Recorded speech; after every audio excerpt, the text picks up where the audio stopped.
Welcome to stock and option channel. आज मैं जो भविष्यवाणी करने वाला हूँ 2023 की भविष्यवाणी। तो यहाँ पे हम जो देखेंगे 2023 की भविष्यवाणी क्या होने वाली है, यहाँ पे प्रेडिक्शन कर रहे हैं जो है हमारा 2023, ठीक है। और विक्रम संवत 2080, ठीक है ना, विक्रम संवत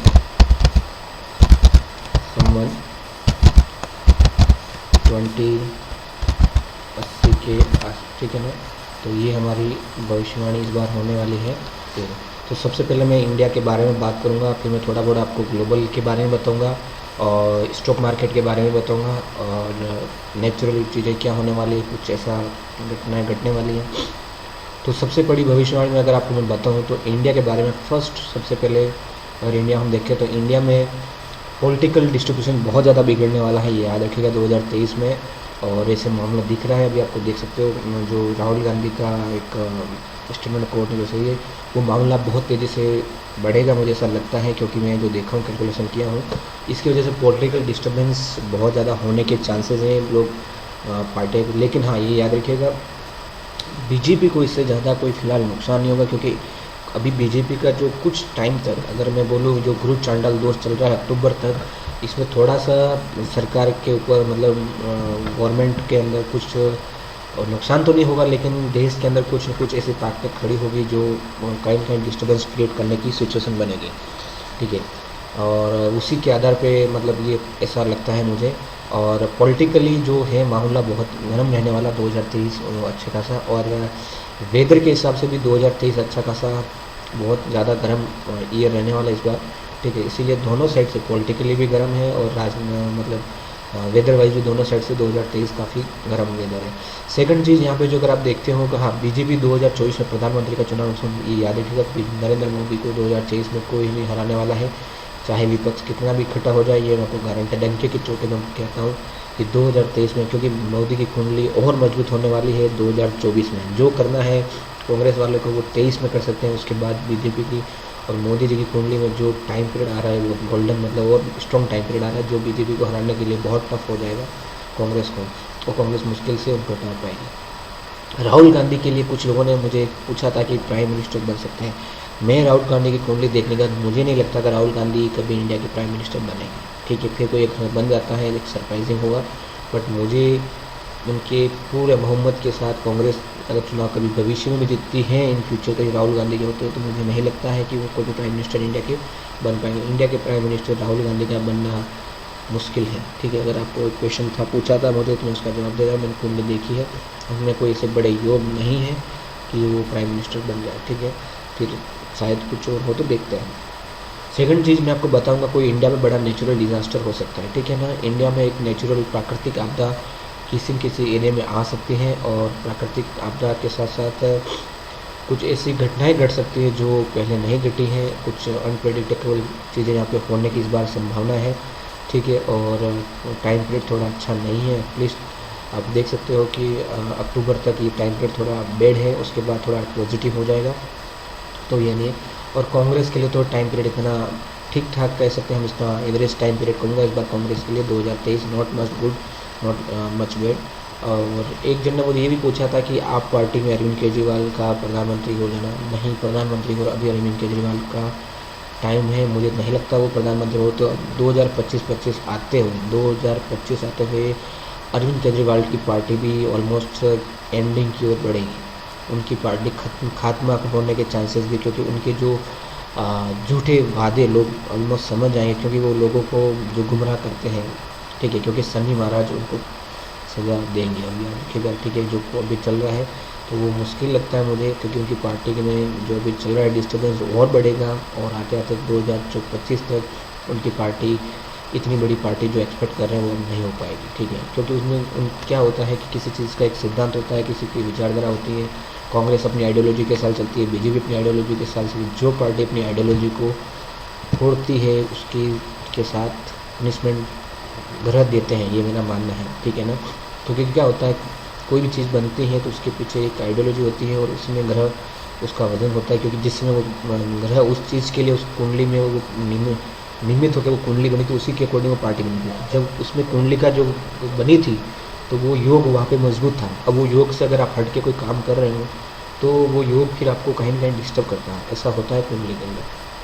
तो वो जो मैं आपकी कुंडली देखा हूँ उसके हिसाब से कह रहा हूँ कि आने वाला टाइम आप पार्टी के लिए और भी डेंजर है, मतलब इसे आप समझ सकते हो अच्छा नहीं है।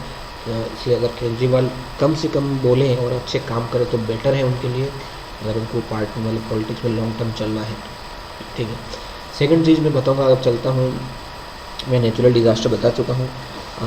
कुछ ये भी ध्यान रखिएगा कि मतलब इंडिया में मैं आपको बताऊँ कि जो मैं पहले बोल चुका हूँ, कुछ ऐसे इंटरनल डिस्प्यूट जैसे भी मतलब होंगे जो पब्लिक कुछ भड़केगी, बहुत सारी कहीं रैलियाँ निकलेगी, ऐसी सिचुएशन यहाँ पे दिख रही है।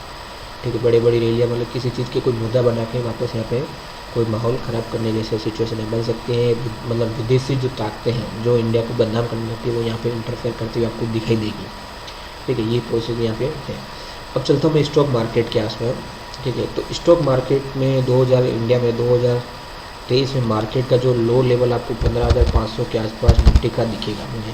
निफ्टी 15,500 से लेकर 15,700 या 800 तक मैं पकड़ लेता हूँ। ठीक है, लमसम यहाँ आते हुए दिखेगा ये लेवल, और ये लेवल अगर ठीक है टूट भी सकता है, लेकिन 15,500 मेरा एक लेवल मुझे दिखाई दे रहा है निफ्टी में, वो मुझे पॉसिबल है यहाँ पे, और उसी के आधार आप ये लगा सकते हो।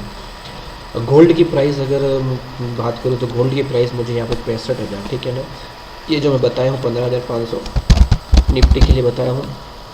और गोल्ड का जो है अगर आप देखते हो तो गोल्ड जो है आपको कम से कम 65,000 के आसपास जाते हुए दिखेगा। गोल्ड की प्राइस बढ़ने वाली है और ये बहुत महंगा होने वाला है। ठीक है, इस हिसाब से आप कैलकुलेशन ध्यान से रखिएगा। तो गोल्ड का जो है प्राइस इंक्रीज़ होगा। ठीक है, तो उसके हिसाब से आप देखिएगा, उसके अकॉर्डिंग ये होने वाला है। कुछ रियल इस्टेट मार्केट 2023 में उछलेगा, ये आपको मैं बता दूँ। रियल इस्टेट मार्केट 23 में उछलेगा। अगर आप स्टॉक मार्केट में बात करता हूँ तो रियल इस्टेट के जो शेयर है 2023 में उनको स्ट्रेंथ मिलेगी, जो काफ़ी टाइम से गिरे हुए थे बहुत टाइम से। 2023 रियल इस्टेट के लिए अच्छा रहने वाला है। और ये आईटी सेक्टर भी जो है 2000 मतलब थोड़ा सा, अगर हमें जुलाई के महीने के बाद, अगर मैं जुलाई के महीने के बाद देखता हूँ, जुलाई अगस्त के बाद, तो आईटी सेक्टर में भी एक पॉजिटिव दिख रहा है मुझे, और आपका स्टॉक वापस पॉजिटिव हो सकते हैं तो उसके बाद। ठीक है, अब जो गिरना है अगर जून तक गिर सकते हैं आईटी के स्टॉक भी और सभी स्टॉक मोस्टली, लेकिन जो उसके बाद थोड़ा पॉजिटिव सिचुएशन आ रहा है, कहीं थोड़ा बड़ा डिस्टर्ब। हाँ, यहाँ पे मार्केट में एक चीज़ याद रखिएगा, मार्केट में एकदम हाई वॉलेटिलिटी पॉसिबल है। मार्केट एकदम 200-300 पॉइंट ऊपर गया, वापस 200-300 पॉइंट नीचे गिरा, ऐसी पॉसिबिलिटी 2023 में ज़्यादा रहेगी। उसके बाद अगर आप देखते हो कि ये जो अपना बैंक निफ्टी भी गिरेगा, आपको बताता हूँ। लेकिन हाँ, बैंक निफ्टी 2024 में जो मैं देख रहा हूँ, बैंक निफ्टी के जो बैंक के जो स्टॉक है 2024 में बड़े मजबूत रहने वाले हैं। आपको बता दो 24 का मैं मतलब प्रेडिक्शन निकाला नहीं हूँ, लेकिन मैं जो बैंक के स्टॉक जो देखा हूँ, बैंक की सिचुएशन जो देखा हूँ, 2024 में ज़्यादा मजबूत रहने वाली है। इसलिए बैंक के स्टॉक भी 2024 आते आते बढ़ेंगे। ठीक है, तो ये जो प्रेडिक्शन आप नोट करके रखिएगा। और वर्ल्ड के लिए बताऊँ तो मैं ज़्यादा वर्ल्ड का देखता नहीं, लेकिन थोड़ा बहुत ऊपर ऊपर से जो देखता हूँ, मतलब एक कुंडली के आधार पर, एक ग्रहों के आधार पर। तो जो वेस्टर्न कंट्रीज़ हैं, यूरोपियन है, वेस्टर्न कंट्रीज है, अमेरिका है, उनकी हालतें बहुत ख़राब होने वाली हैं, याद रखिएगा।